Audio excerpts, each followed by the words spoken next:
First reading. A reading from the book of Revelation, chapter 11, verses 19, and chapter 12, verses 1 to 6 and 10. Then the sanctuary of God in heaven opened, and the ark of the covenant could be seen inside it.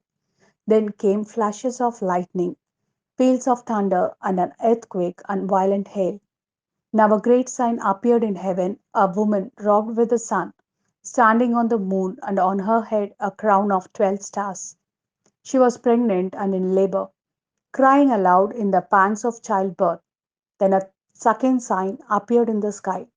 There was a huge red dragon with 7 heads and 10 horns, and each of the 7 heads crowned with a coronet.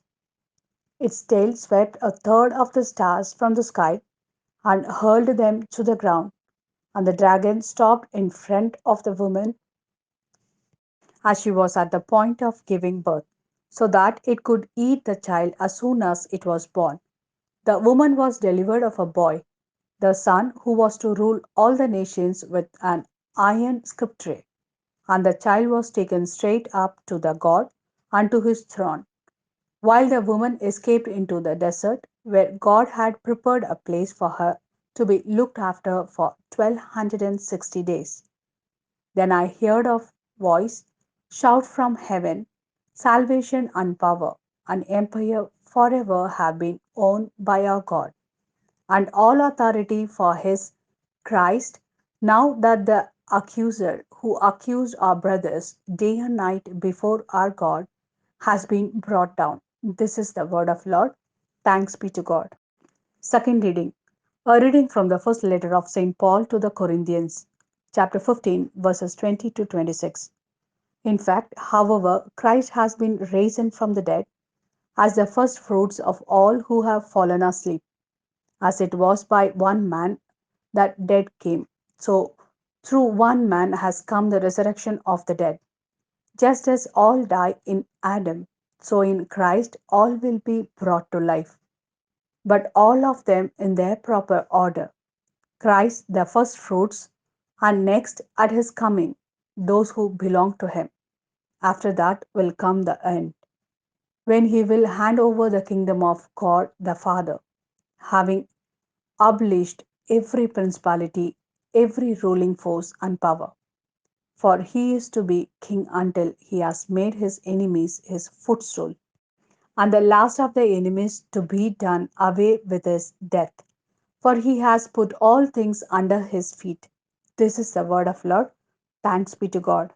A reading from the Gospel according to Luke, chapter 1, verses 39 to 56.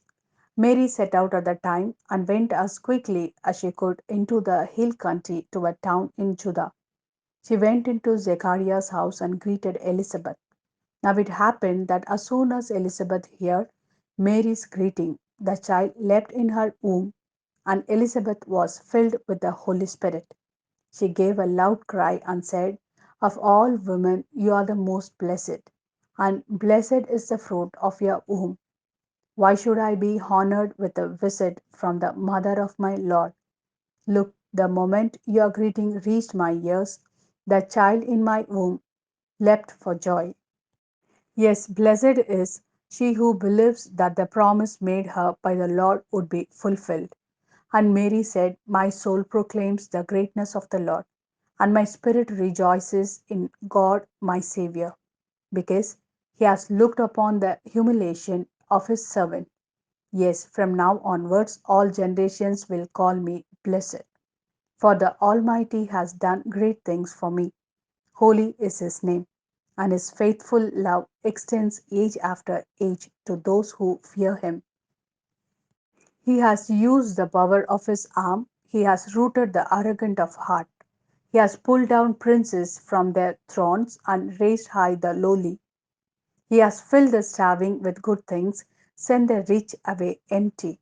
He has come to the help of Israel, his servant, mindful of his faithful love, according to the promise he made to our ancestors, of his mercy to Abraham and to his descendants forever.